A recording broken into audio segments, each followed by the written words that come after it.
मेरे चैनल से जुड़े हुए तमाम शिक्षक भाई बहनों का स्वागत है।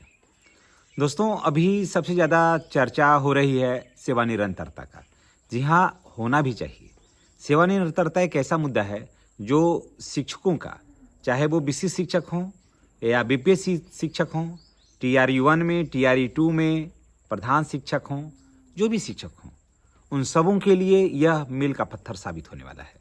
जी हाँ, इसीलिए सेवा निरंतरता की चर्चा होती है सबसे ज़्यादा, और सभी लोग सेवा निरंतरता का वेट कर रहे हैं। देखिए दोस्तों, ये वीडियो सभी शिक्षकों के लिए, चाहे वो टीआरई 1 का हो, टीआरई 2 का हो, विशिष्ट शिक्षक हों या फिर प्रधान शिक्षक हों या प्रधान अध्यापक जो भी हैं, उन सबों के लिए बहुत महत्वपूर्ण है। इस चीज़ की जानकारी होना चाहिए कि देखिए, सेवा निरंतरता की मांग क्यों हो रही है। क्योंकि देखिए, जब कोई भी शिक्षक जब 20 वर्ष से 25 वर्ष से सेवा दे रहा हो और उसकी मांग को अगर नहीं माना जाए, यानी उसकी सेवा को नहीं मान लिया जाए, तो ये शिक्षकों के साथ बहुत बड़ा ये धोखा हो गया। समझ गए? तो इसमें इसीलिए सेवा निरंतरता की बात हो रही। सेवा निरंतरता नहीं मिलने से बीपीएससी में जो गए थे नियोजित शिक्षक जो थे पहले, और उसके बाद टीआरई 1 में या टीआरई 2 में गए, और उसके बाद प्रधान शिक्षक भी बने नियोजित शिक्षक से ही, कारण कि समूह की जननी जो है वो नियोजित शिक्षक ही हैं। तो यहाँ से जो लोग गए, उन लोगों को इतना नुकसान हो रहा है जिसका हम आप कल्पना भी नहीं कर सकते हैं। और सेवा निरंतरता अगर सरकार नहीं देती है, हालांकि कमेटी का गठन हो गया है, तो ये आशा बिल्कुल अब लगाया जा रहा है कि सेवा निरंतरता मिलेगा ही मिलेगा। अगर सेवा निरंतरता नहीं मिलता है तो समझिए कि एकदम डुबा दिया। लेकिन अगर मिल जाता है तो जानते हैं सबसे ज़्यादा बेनिफिट किसको होगा? सबसे ज़्यादा बेनिफिट होगा 2003 वाले बैच का, 2005 वाले बैच का। इसी बैच से जो टीआरई 1 में गए, टीआरई 2 में गए, उन सब को लोगों को भी, जो भी शिक्षक बीपीएससी के माध्यम से शिक्षक बने, उन सारे लोगों को बहुत बेनिफिट होगा। देखिए अब होगा क्या, अगर सेवा निरंतरता देती है सरकार, सरकार देने जा रही है, सरकार दे रही है, इसलिए एकदम कन्फर्म मानिए, सेवा निरंतरता सरकार दे रही है। सेवा निरंतरता दे देने से देखिए क्या होगा कि जो शिक्षक टीआरई 1 में गए, पहले वो नियोजित शिक्षक थे, उसके बाद टीआरई 1 में गए, टीआरई 2 में गए, कुछ टीआरई 3 में भी गए, फिर यहाँ से प्रधान शिक्षक बने, है ना। तो उन लोगों की सेवा क्या हो गई वहाँ पर जाकर के? नई हो गई। अब जब सेवा नई हो गई तो जो 20 वर्ष जो सेवा दिया है आपने, जो शिक्षकों ने 20 वर्ष सेवा दिया है, उन सबको क्या हो गया? उन सब का तो बात माना नहीं गया, और ये सब 20 वर्ष जो उन लोगों ने सेवा दिया, ये सब खत्म हो गया, मिट्टी में मिल गया ये। और उनका क्या हो गया? उनका मूल वेतन बना दिया क्या इतना? तो 25,000 रुपया। समझ गए? ये शिक्षकों के साथ बहुत बड़ी गलती हो गई। और अगर सेवा निरंतरता मिलता है तो इसका लाभ जानते हैं क्या होगा? इसका सबसे ज़्यादा लाभ होगा कि आपको प्रमोशन में दिक्कत नहीं होगी। जो प्रमोशन में अभी देख रहे होंगे कि नियोजित शिक्षकों को मांग रहा है कि कालवत प्रोन्नति और स्नातक ग्रेड प्रोन्नति है, तो उसमें सेवा निरंतरता देने से सभी शिक्षकों को, चाहे वो नियोजित हों, विशिष्ट हों, चाहे वो टीआरई 1 में हो, टीआरई 2 में हो, टीआरई 3 में हो, या प्रधान शिक्षक बने हैं जो नियोजित शिक्षक से, उन सारे लोगों को फायदा हो जाएगा। समझ गए? उन सारे लोगों को फायदा हो जाएगा। उनकी सेवा 2003 से हो जाएगा, 2005 से हो जाएगा, यानी कि जब से उनकी नियुक्ति थी तब से उनका सेवा हो जाएगा। ये हो गया। तो आपको अब 8 साल का वेट आपको नहीं करना होगा। अब आप 8 साल वहाँ वेट नहीं करेंगे, आपका काम आसानी से हो जाएगा।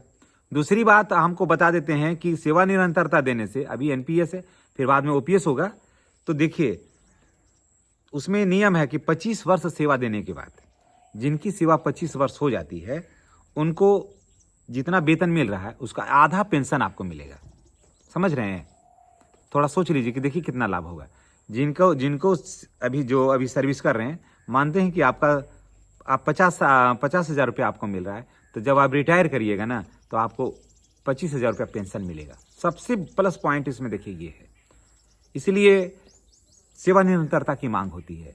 सेवा निरंतरता हो जाने से कालवत प्रोन्नति हो जाएगी। सीनियरिटी की अभी जो चर्चा होती है कि सीनियर कौन जूनियर कौन, सीनियरिटी बरकरार हो जाएगी। सबसे ज़्यादा फायदा विशिष्ट शिक्षकों को हो जाएगा इसमें। जो अभी नियोजित शिक्षक से विशिष्ट बने हैं, उनको बहुत ज़्यादा फायदा हो जाएगा इसमें। तो ये कहीं से अगर सेवा निरंतरता देती है सरकार, देती है क्या? देगी ही। तो सभी शिक्षकों को बहुत ज़्यादा फायदा होगा। और जो ऐसे अभी जो ऐसे एचएम जो बने हैं, जो प्रधान शिक्षक बने हैं, उन लोगों को अभी क्या हुआ कि अभी नया नया कर दिया। नया हो जाने से उनका क्या हो जाएगा कि उनकी सेवा नई हो गई। नई हो जाने से फिर उनको वेट करना होगा कालावध प्रोन्नति के लिए 8 साल। उनको वेट करना होगा स्नातक ग्रेड में प्रोन्नति के लिए 8 साल। तो सोचिए कि कितना लॉस हो जाएगा इन शिक्षकों को। तो ऐसे लॉस से तो हर कोई बचना चाहेगा, इसलिए सेवा निरंतरता की बात हो रही है। और सेवा निरंतरता जब मिलेगी तो सारा जो बाधा है, दुविधा है ना, वो सब समाप्त हो जाएगा। सेवा निरंतरता की चर्चा इसलिए होती है, उनकी उसके कुछ लाभ हम आपको गिना देते हैं तो आपको लगेगा कि सेवा निरंतरता की बात क्यों है। और यही नहीं मिल रहा था, जिसकी वजह से बहुत सारे नियोजित शिक्षक जो थे वो सक्षमता नहीं दिए। लेकिन अब बात हो रही है सेवा निरंतरता का, तो बहुत सारे नियोजित शिक्षकों ने भी सोचा कि अब हो सकता है कि सक्षमता परीक्षा लोग दें, ऐसा भी लोग मना सकते हैं। लेकिन देखिए उसका वो तो बात की बात है। लेकिन देखिए सेवा निरंतरता के फायदे क्या हैं। सीनियरिटी का लाभ होगा। पहले की नियुक्ति की तारीख से सेवा की अवधि गिनी जाएगी। जब से आपकी नियुक्ति हुई तब तक सेवा गिनी जाएगी। प्रमोशन हो जाएगा, पदोन्नति और चयन का जो ग्रेड है वो उसमें सीधा बढ़त हो जाएगा। यानी कि जैसे देखिए अभी बीपीएससी से ये बीसी शिक्षक जो है वो जूनियर हैं। बीपीएससी से वाले से बीपीएससी से जो भी शिक्षक हैं टीआरई 1 टीआरई 2 से टीआरई 1 वगैरह से बहुत सारे शिक्षक जो हैं, बहुत सारे का बीसी शिक्षक जो है ना वो जूनियर हैं, क्योंकि बीसी शिक्षक बाद में बने हैं। और टीआरई 1 से जो शिक्षक जो बने बीपीएससी के माध्यम से, वो इनसे पहले योगदान किया था, इसलिए वो सीनियर हैं। उसके बाद फिर नई नियुक्ति की तुलना में इनका जो भाग दौड़ है ना वो समाप्त हो जाएगा, इनका फ्रेश हो जाएगा, इनकी सीनियरिटी पहले हो जाएगी। अब देखिए वेतन और ग्रेड में क्या फायदा होगा। सेवा अवधि पुरानी मानी जाएगी।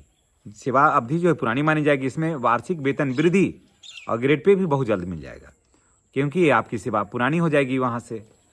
और उसके बाद फिर देखिए पेंशन और रिटायरमेंट का लाभ देख लीजिए। इसका पेंशन कैलकुलेशन में पूरी सेवा अवधि जुड़ जाएगा। यानी कि जो ओपीएस में मांगता है कि 25 साल सेवा होना चाहिए, तो वो आप ऑलरेडी 20 साल 22 साल आप कर चुके हैं। 3 साल भी अगर आपका सेवा बचता है, 3 साल भी अगर आपका सेवा बचता है और पीछे वाला ऐड हो जाएगा तो आपका 25 साल हो जाएगा। तो आपका जो वेतन है, जितना वेतन आपको मिल रहा है उसका आधा है आपको पेंशन मिलेगा। तो है ना फायदा यहाँ पे। तो देखिए अब आगे देखिए ग्रेच्युटी मिलेगा, लिव इन इनकैशमेंट और अनरिटायरमेंट बेनिफिट भी आपको मिल सकता है। और उसके बाद ट्रांसफर भी होगा, आपको ऐच्छिक स्थानांतरण हो जाएगा। और भविष्य में विभागीय और राज्य स्तरीय जो और भी लाभ हैं वो भी मिल जाएगा। अन्य भत्ते की भी बात अगर कर लेते हैं तो सेवा अवधि से बढ़ने से आपका एचआर, मेडिकल, टीए, अन्य भत्ते पर भी असर पड़ेगा। ये सारा कुछ फायदा आपको है, इसलिए सारे लोग चाहते हैं कि सेवा निरंतरता मिल जाए, और सेवा निरंतरता मिलने से ही फायदा है। दूसरी तरफ चलिए बीपीएससी से जो फ्रेश बिल्कुल जो शिक्षक बने हैं, बीपीएससी से बिल्कुल फ्रेश बने हैं, जो नियोजित शिक्षक नहीं थे और अपने मेरिट से बन करके आए, देखिए उनके साथ कितना बड़ा धोखा हो रहा है। अगर कहेंगे तो आपको भी आश्चर्य होगा। लोग कहते हैं कि जंगल राज था लालू जी के समय में, ठीक है, लेकिन लालू जी इस समय में जो बीपीएससी से जो शिक्षक आए वो और उनको जो सुविधा दिया है, जो लालू जी ने दिया, वो सुविधा माननीय नीतीश कुमार जी नहीं दे पा रहे हैं। जब योग्य क्वालिफाइड शिक्षक को लाए तो उनको वेतन भी तो मिलना चाहिए। उनको वेतन मिलना चाहिए ना संतोषजनक, ताकि तब ना लगे कि मैं इतना परीक्षा पास करके आया तो मुझे सरकार इतना पारिश्रमिक मेरा दे रही है, पारितोषिक दे रही है। लेकिन यहाँ पर तो कुछ भी नहीं दे रहे हैं। एक बच्चा को दिन रात पढ़ करके सर्विस हासिल करने में, बीपीएससी में टीचर बनने से आसान हो गया है बीपीएससी का एग्जाम करके सीईओ बनना और बीडीओ बनना। कहिएगा तो कैसे?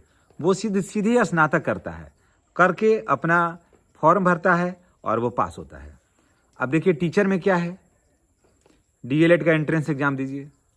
अभी आप देखे थे ना कि कितना मुश्किल दौर से अभी डीएलएड में एडमिशन हुआ है बच्चों का।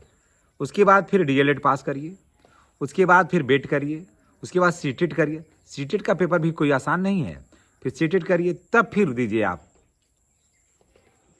बीपीएससी के लिए एग्जाम दीजिए, टीआरई 1 या टीआर 2 या टीआर 3 या टीआर 4 जो में भी सिलेक्शन हो। कितना दौर से बच्चा गुजरता है यहाँ। थोड़ा इस सब बातों को भी ध्यान देना चाहिए सरकार को। और अभी अगर इनको 7 पे में ऐड नहीं करिएगा तो 8वीं का तो लाभ बीपीएससी से जो बच्चे आए हैं उनको तो आप दीजिएगा नहीं। अगर नहीं दीजिएगा तो इनका तो मनोबल गिरेगा। ये क्या सोचेंगे कि हमने इतना परिश्रम किया और हमें मिला क्या, वो ठगा महसूस करेंगे। तो सरकार को इस बात को ध्यान देना चाहिए। इसलिए ये जो लेटर अभी आया है, बना है ना 9 सदस्य कमेटी, ये सब लोग इसका वेट कर रहे हैं और ये रास्ता खोलेगा। जो फ्रेश बीपीएससी से आए हैं, जो बच्चे आए हैं, उनका भी रास्ता यही लेटर खोलेगा। अगर रास्ता ये नहीं खोलता है ना तो आने वाला 5 साल का जो सेवा होगा, या इस चुनाव के बाद 4 साल पहले, उसके बाद फिर हो सकता है ऐड कर दे सरकार, तब तक नए बच्चों को जो बीपीएससी से आए हैं उनको बहुत हानि होगा। कम से कम हानि होगा तो 20,000 रुपया से कम उनको हानि नहीं होगा, प्रति माह हानि होगा 20,000 रुपया, समझ गए। तो ऐसी स्थिति है। और अभी हम लोग ये तो लाभ हानि बता दिया, कारण कि हमारे चैनल पर बहुत सारे ऐसे बच्चे हैं, ऐसे शिक्षक हैं, जो बच्चे इसलिए कहते हैं कि उनमें बहुत सारा मेरे बच्चों की उम्र के ही शिक्षक हैं, तो इसलिए मैं ऐसा कह देता हूँ, इसलिए बुरा आप नहीं मानेंगे। तो इसलिए सेवा निरंतरता की बात हो रही है, इसलिए मैं उन बीपीएससी वालों का लाभ और हानि बता दिया। इसलिए सेवा निरंतरता बहुत जरूरी है। और जो बीपीएससी के माध्यम से जो शिक्षक हैं उनको हर हाल में जोड़ना होगा। जो फ्रेश हैं, जो किसी और से नहीं गए हैं, माने नियोजित शिक्षक से शिक्षक नहीं बने बीपीएससी के माध्यम से, उनके लिए नहीं, जो फ्रेश वैकेंसी से आए हैं उनको 7वें वेतन के लाभ से ऐड करना बहुत जरूरी है। नहीं तो बाद में इनका जो हम लोगों ने जो संघर्ष किया है 20 साल, फिर यही संघर्ष इन लोगों के साथ होना शुरू हो जाएगा। तो मैं नहीं चाहता कि जो दौर मैंने देखा है, ये दौर आने वाले हमारे नौनिहाल देखें, ये हमारे बच्चे देखें जो विद्यालयों में पढ़ा रहे हैं, हमारे साथ जो बच्चे पढ़ा रहे हैं, हमारे साथ जो हमारे छोटे जो भाई लोग पढ़ा रहे हैं, ये दौर इन लोगों को देखना पड़ेगा। दोस्तों, ये जानकारी आपको कैसी लगी कमेंट करके बताइएगा, और इस संबंध में आप क्या राय रखते हैं। और सेवा निरंतरता आपने देख लिया कि इसके क्या फ़ायदे हैं, तो निश्चित रूप से ये वीडियो आपके लिए ज्ञानवर्धक होगा। और अगर आप चैनल पर नए हैं तो चैनल को सब्सक्राइब कर लीजिए और बेल आइकन को दबाइए, ताकि वीडियो का नोटिफिकेशन जो है आपको मिलता रहे। धन्यवाद। और ये दुआ करिए कि जो है इसमें वरीयता का लाभ मिले और सेवा निरंतरता का जो समाचार है वो बिल्कुल शुभ हो और ऐड हो जाए, तो सारे शिक्षकों का तो बल्ले बल्ले ही हो जाएगा। धन्यवाद।